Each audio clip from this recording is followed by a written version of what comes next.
My hands were gripping the casserole dish so tightly that my knuckles had gone white by the time my husband pulled into the driveway. The house looked exactly the way I had imagined it would. White shutters, a freshly painted red door, the maple tree in the front yard that we had all admired during the walkthrough last spring. My husband had tears in his eyes that day, standing in the empty living room, saying it reminded him of the house he grew up in. We had written the check 2 weeks later. I remember smoothing the ribbon on the dish as we walked up the porch steps. I had stayed up until 11 the night before, making my son's favorite, the chicken and wild rice casserole. I had baked for every birthday, every milestone, every moment that mattered in his 34 years on this earth. I had even found a housewarming card with a little illustration of a red door on the front, just like his. My daughter-in-law answered before I could knock. She stepped outside and pulled the door almost shut behind her, the way you do when you don't want someone to see inside. She was wearing a white linen blouse I had never seen before, and her hair was done in a way that looked expensive. She smiled, but it was the kind of smile that doesn't reach anywhere near the eyes. "Barbara," she said. Not Mom. She had called me Mom exactly twice in the 3 years since my son married her. I held up the casserole dish. "We brought Daniel's favorite, and we thought maybe after the party we could help hang a few. That's actually what I wanted to talk to you about." She glanced back toward the door, then at my husband, then at me. Her voice dropped to something measured and careful. "Daniel and I talked this morning. We think it's better if you and Robert don't come in today." I heard the words. I just couldn't arrange them into a sentence that made sense. "My parents are here from Connecticut," she continued, "and a lot of Daniel's colleagues. It's a certain kind of crowd, and honestly, we just think it'll be less awkward for everyone if—" "Less awkward," my husband repeated. She nodded. As if that settled it. As if the check we wrote for $47,000 toward this house's down payment had come with a note that said, "Feel free to disinvite us from the celebration." "Where is Daniel?" I asked. "He's busy with the guests. I'd like to speak with my son." Something flickered across her face. Not guilt. Closer to irritation. "I'll have him call you later. Okay? I really need to get back inside." She glanced at the casserole dish. "You can leave that on the porch step if you want." The door closed. Not a slam, just a quiet, definitive click. I stood there on that porch long enough that I heard laughter from inside. Music. The sound of a cork popping from a bottle. My husband touched my elbow gently, and I let him lead me back to the car. I sat down and placed the casserole dish on my lap because I didn't know what else to do with my hands. "She told us to leave it on the porch step," I said. My husband started the engine. His jaw was set in that way that means he's choosing silence over words he can't take back. We drove 3 blocks before he pulled into a gas station parking lot and stopped. "We contributed $47,000 to that house," he said quietly. I knew. I had been the one to transfer the money. I had been the one to sit across from the loan officer and co-sign the mortgage documents because our son's credit score wasn't quite where it needed to be, and because my son had said, "Mom, I really need you on this one," and I had thought this is what family does. This is what love looks like in practice. I thought about all the leading up to this moment, the way my daughter-in-law had slowly taken the reins of every decision from the moment they got engaged.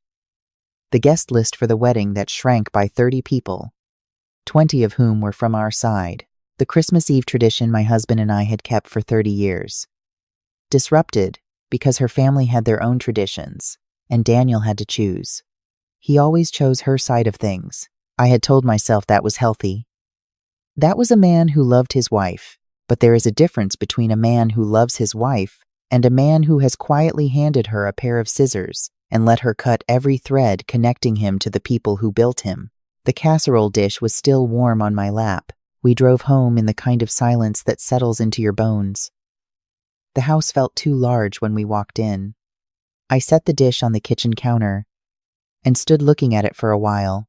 My husband went to the living room and I heard the television turn on, then off again almost immediately. Neither of us wanted noise. I sat at the kitchen table and thought about the walkthrough. How Daniel had said, "In the kitchen of that empty house, this is where my kids are going to do their homework someday." How he had looked at us when he said it, How my husband had gripped my hand. My phone buzzed. A text from my son. Hey, sorry about today. She was just stressed about the party. We'll do dinner soon. She was just stressed. 3 years of marriage and every difficult moment had the same explanation. She was stressed. She was overwhelmed. She needed space. I put my phone face down and went to find my husband. We didn't talk much that evening. But sometime around 9 o'clock, I opened my laptop and pulled up the mortgage documents I had scanned and filed the year before. Co-borrower, my name, clear as anything. I read through the terms slowly.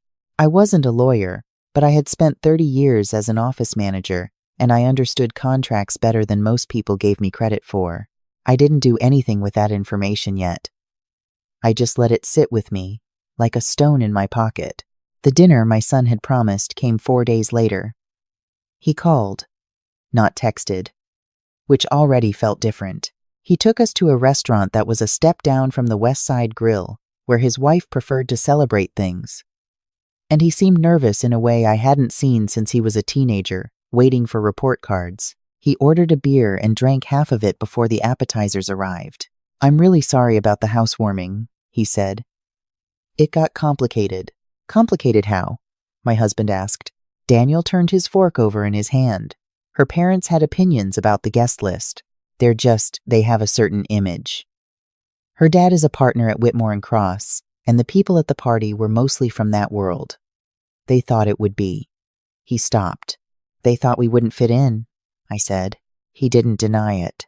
I looked at my son, this man who had once fallen asleep on my shoulder during long car rides, who had called me from college just to talk, who had stood in a house with light coming through empty windows and talked about his future children doing homework, and I tried to understand how we had arrived at a gas station parking lot 3 blocks from his front door. We co-signed the mortgage, my husband said, not unkindly. We gave $47,000. I know, Dad. And we weren't welcome at the housewarming. Daniel rubbed the back of his neck. I know how it looks. It looks exactly like what it is, I said. And then, because I had spent 4 days turning things over, I asked the question that had been sitting in my pocket alongside the mortgage documents. How is work going? Something changed in his face. A small, almost imperceptible tightening around the eyes. It's fine, because someone mentioned they thought there had been some changes at your firm. My son set his fork down. Who mentioned that? It doesn't matter. Is there something you haven't told us? The silence at the table was different from the silence in the car. This one had something sharp inside it. I'm between positions right now, he finally said. I've got some things in the pipeline. It's fine.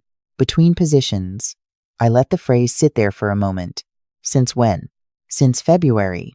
I counted backward. February was 5 months ago. The housewarming had been 2 weeks after we transferred the down payment money, which meant when he called and said, Mom, I really need you on this one, he already knew. I didn't raise my voice. I have never been a woman who raises her voice. But something settled into my expression that made my son look at his plate. Why didn't you tell us? My husband asked. Because I knew you'd worry. We co-signed a mortgage, I said quietly. We have a legal and financial stake in that house. We weren't told you had lost your income source before we signed. Daniel looked up quickly. I didn't lose it. I left. The firm was going in a direction I didn't agree with. And your wife's family, do they know? The answer was on his face before he said a word. They don't know either, I said. She thinks it's temporary. She thinks I have consulting work. I do have some consulting, just not. He stopped again. Not enough to cover the mortgage. That was the end of the sentence.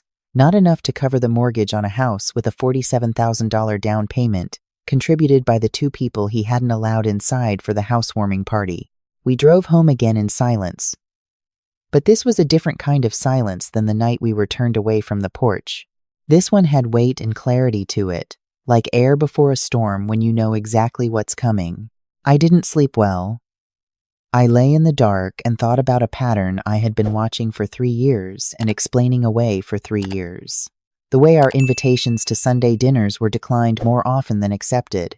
The way our son stopped calling, just to talk, and only called when he needed something advice on a lease negotiation, a reference letter for a rental application, and then, eventually, $47,000 toward a house. The way his wife's family had slowly colonized every tradition, every holiday, every milestone, until we were something he squeezed in when it was convenient and set aside when it wasn't. My husband was already up when I came downstairs. He had made coffee, and he was sitting at the kitchen table with a legal pad. He did that sometimes. When he was working through a problem, wrote things out in columns. "I called Tom Hartley this morning," he said. Tom Hartley was our attorney. They had gone to college together, and we had used him for everything from estate planning to a property dispute with a neighbor years ago. "He can see us Thursday." Good. I sat down across from him and wrapped my hands around my coffee mug. "I want to be careful," I said. "I don't want to blow up our son's marriage." "I don't either. But I want to understand what we're actually looking at here." His wife doesn't know he lost the job, which means she doesn't know about the mortgage risk. I nodded slowly. "And when it comes out, it will come out." Thursday afternoon, we sat in Tom Hartley's office on the 4th floor of a building downtown that always smelled like old wood and central air conditioning. Tom was 71 and had the kind of careful, measured manner that made you feel like every word he said had been weighed before delivery. He read through the mortgage documents we had brought. He asked several questions.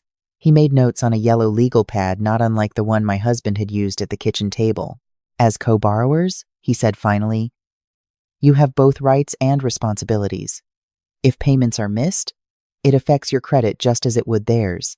You have legal standing to be informed about the financial state of the property." He took his glasses off and set them on the desk.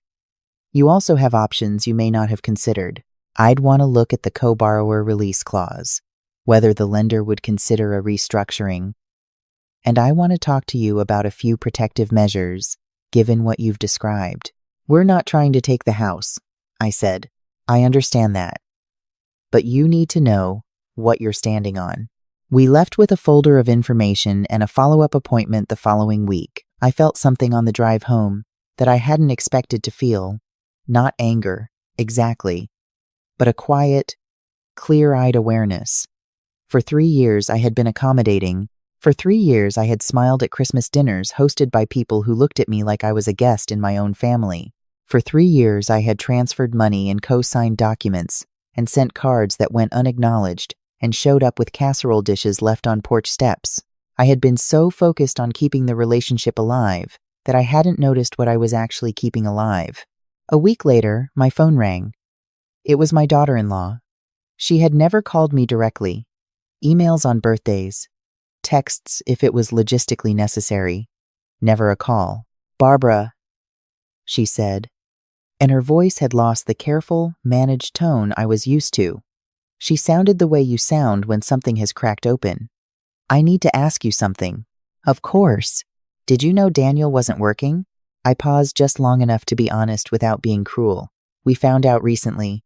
Silence on the line. Then, "How recently?" "When we had dinner with him." Another silence, longer this time. "He's been lying to me for 5 months. He paid the mortgage 2 months with cash from his parents. The other 3 months..." She stopped. "He took out a personal loan at a really high interest rate, and there are credit card bills I didn't know about." I closed my eyes briefly. "I'm sorry. His parents don't have money, Barbara. They told us at the wedding they were giving us $50,000. They gave us 12. We thought the gap would come from Daniel's income, but I see. I've been building our whole life around finances that were never real." Her voice broke slightly on the last word. "My father doesn't know. If my father finds out..." She didn't finish, but I understood. Her father, the law partner, whose colleagues had been at the housewarming. The image her parents had protected and cultivated. My son had been a piece of that image, promising young professional, lovely house, strong financial footing. And it was hollow. Every bit of it. I heard my daughter-in-law crying softly on the other end of the line. "Come over," I said. Before I had consciously decided to say it, she came that afternoon. She sat at my kitchen table, and for the first time in 3 years, she looked at me without calculation in her eyes. She looked young. She looked frightened. She looked, if I'm being honest, exactly like someone who has built a life on a foundation that turned out to be sand. I made tea. I didn't offer advice until she asked for it. I sat across from her and listened while she talked about the past 5 months, the growing unease, the explanations that didn't quite hold together, the morning she had found a bank statement he hadn't meant her to see. I need to understand what our actual situation is, she said finally.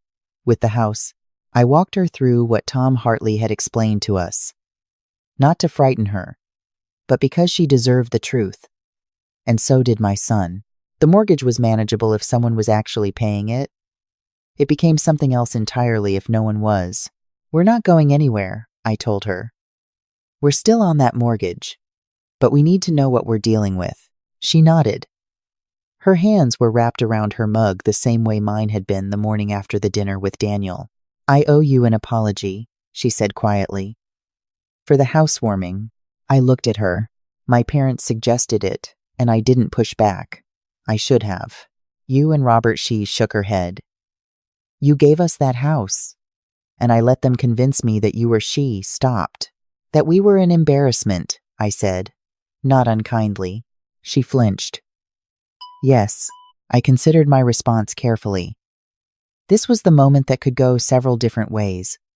I could accept the apology quickly and smooth everything over, which was what the old version of me would have done, or I could say something that actually mattered. What you did hurt us, I said, standing on our own son's porch and being told to leave the casserole on the step that will stay with me for a long time. I want you to know that. She held my gaze. I know, and I want to be clear about something. I kept my voice steady. Robert and I are not here to be used when it's convenient and set aside when it's not. We are not an ATM, and we are not invisible. If this family is going to work, it works for everyone. That includes us. She was quiet for a long moment. Then she said, You're right. It was the simplest thing she had ever said to me and the most honest. When my son came home that evening, the 3 of us sat together around my kitchen table. My husband came in from the garage, where he had been working on a project he had finally returned to after years of setting it aside. He washed his hands, poured himself a coffee, and sat down. My son looked like a man who had been holding his breath for 5 months and was finally being allowed to exhale. Even if the exhale was painful, he told us everything.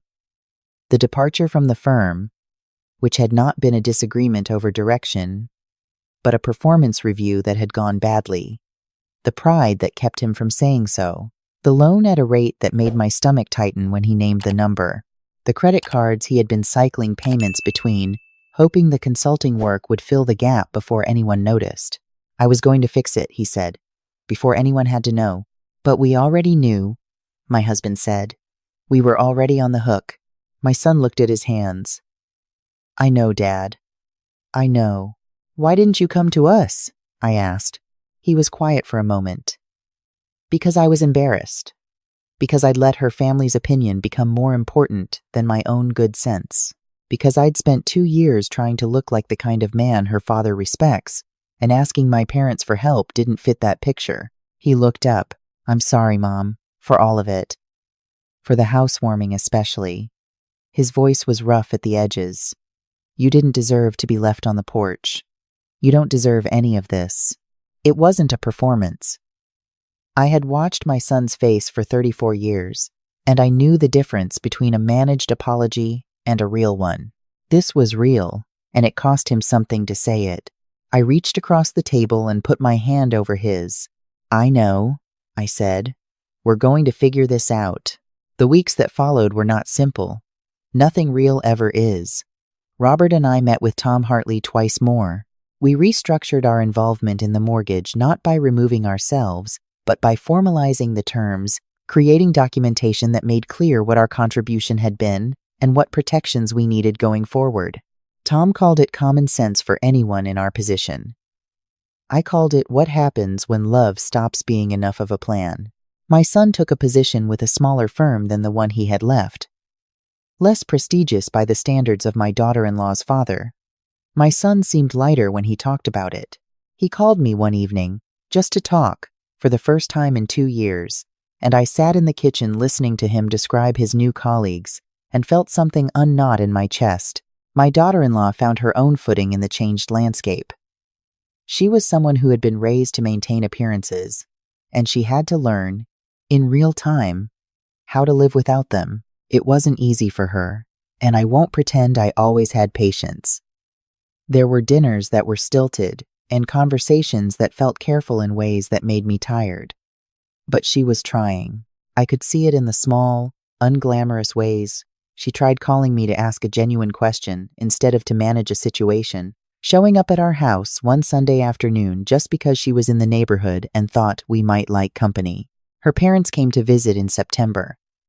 Her father had been told the true financial picture by then. I had prepared myself for an awkward dinner, but what I hadn't prepared for was watching a man who had spent 3 years looking past me finally actually look at me. We sat on the back porch after the meal, and he said, with the particular stiffness of someone who doesn't apologize often, that he understood now that Robert and I had been the ones who made the house possible. He used the word generous. I thanked him without elaborating. After they left, my daughter-in-law found me in the kitchen putting dishes away. She stood in the doorway for a moment. "He doesn't say that to many people," she said. "I know. It mattered to him that you didn't make it awkward." "I didn't need to make it awkward," I said. The truth was already clear. She nodded slowly. Something passed across her face that I had not seen there before. Respect, maybe. Or the beginning of it. The housewarming had happened in June. By November, we had been invited to real Sunday dinners 3 times. Not because something was needed, not because a signature was required on a document, just because we were family and Sunday evenings were better with us in them. The first time we drove to the house and walked up those porch steps, and the red door opened from the inside, before we could knock. My daughter-in-law standing there with an apron on, my son behind her holding a dish towel, the smell of something cooking drifting out into the cool evening. I stood there for a moment, longer than was probably necessary. My husband put his hand on the small of my back. "You ready?" he said quietly. I was more than ready. But I was also different from the woman who had stood on those same steps in June with a casserole dish and a card with a little illustration of a red door. That woman had been so determined to keep her family close that she had forgotten to ask whether the closeness was real. I had spent years handing over money and time and patience and standing outside windows while the warmth inside went to everyone but me. I wasn't angry about that anymore. Anger is heavy, and I had set it down somewhere between Tom Hartley's office and the evening my son sat at my kitchen table and let himself be honest. But I had also kept something, a knowledge of my own worth that I didn't have before, an understanding that love is not the same as obligation, and that dignity is not something you earn by being useful to people who have stopped seeing you. My husband and I had started taking Saturday morning walks along the river path near our neighborhood. We had joined a dinner club with 2 other couples we had known for years. I had signed up for a watercolor class I had been meaning to try since the children were small. These things sound minor, perhaps, written down like this, but there is nothing minor about recovering the parts of yourself you had quietly folded away to make more room for someone else. Thanksgiving that year was at our house. My son and my daughter-in-law arrived first, carrying a pie she had made herself. She set it on the counter and stood back from it the way you do when you're proud of something that didn't turn out quite the way you'd planned. The crust slightly uneven at one edge, the filling a little darker than intended. "I tried a new recipe," she said. "It might not be perfect." "Perfect is overrated," I told her. She laughed, and it was the most unguarded sound I had ever heard from her. Later, when dinner was done and we were sitting with coffee and the imperfect pie, my son reached into his jacket pocket and set something on the table between us. A small framed photograph, recently printed, of the 4 of us taken outside the house, at some point in the last month, all of us looking at the camera, all of us looking, for the first time, like what we were actually supposed to be. "I wanted you to have this," he said. He wasn't looking at his plate when he said it. He was looking at me. I picked it up and studied it for a long moment. There is a thing that happens in families when someone finally stops performing and starts telling the truth. It doesn't fix everything. Some things that break leave marks, no matter how carefully you put them back together. The porch steps in June would always be there in the back of my memory. The casserole dish left at the step would always be part of our story. But stories don't have to end where they begin. I set the photograph down and looked at my son and my daughter-in-law across the table. My husband reached over and took my hand without saying anything, because after 41 years together, he almost never needs words for the things that matter most. "Thank you," I said. I meant the photograph. I meant the pie. I meant the Sunday dinners and the phone calls that had slowly returned. I meant the small, undramatic, completely genuine rebuilding that had been happening around my kitchen table and in the spaces between careful conversations. One honest moment at a time. My son nodded. His eyes were bright in the way they get when he's working to hold something in. "Thank you for not giving up on us," he said.